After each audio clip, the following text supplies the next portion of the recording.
So, hi guys! Good day! Maaga ako nag-prepare ngayon para sana mai-post ko to ngayong araw na to. At syempre, para maunahan na rin yung mga taong magpo-post ngayon sa social media. Well, alam naman natin na April 1 ngayon at April Fool's Day nga. So, malamang sa malamang ay babahan na naman ang ating social media ng mga prank at mga April Fools na mga post. So, ginawa ko 'tong video na 'to for self-awareness at para na rin na magbigay ng reminder sa ating mga kakilala bago mag-post sa social media. So, sana is maging sensitive muna tayo sa mga ipo-post natin. Huwag nating isipin yung fulfillment na masaya lang tayo.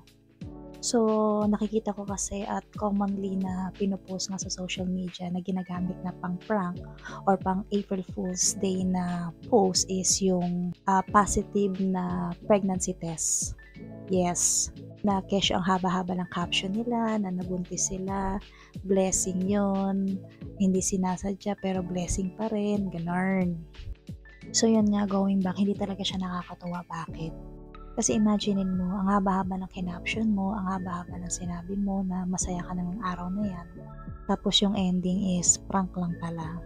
So maging sensitive tayo sa ibang babae hindi kayang mabuntis or hindi makabuo ng bata kasi nga meron ng problema or meron ng diferensya sa kanila. Huwag nating ipamukha sa kanila na kung sa atin ay biro lang pero sa kanila sobrang struggle yun.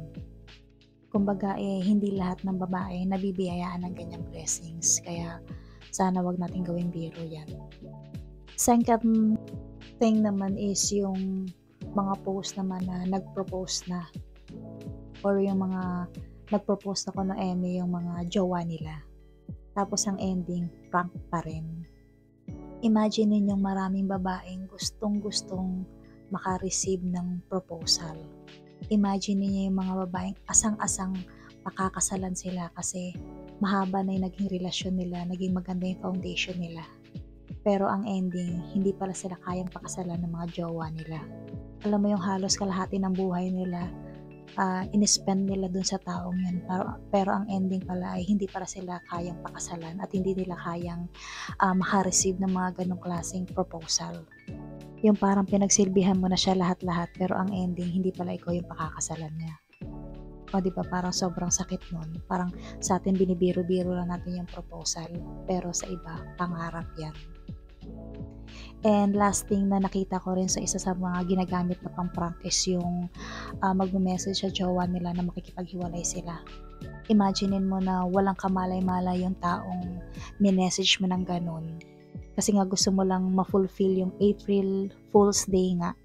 Imaginein mo yung damage, yung emotional damage na ginawa mo sa kanya that time. To think na nasa work siya ngayon or may ginagawa siyang bagay na alam mo yung kapaki-pakinabang yung araw na to. Pero dahil nag-message ka ng ganong kalokohan, sinira mo yung araw niya.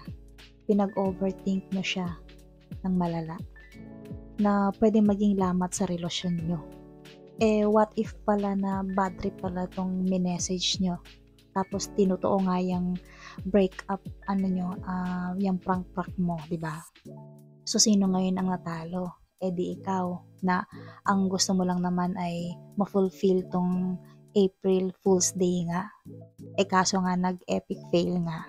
Talagang tinutuhanan na ng jowa mo na maghiwalay nga kayo.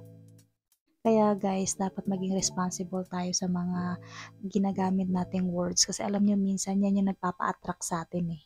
Alam mo yung parang minamanifest mo siya na mangyari sa buhay mo.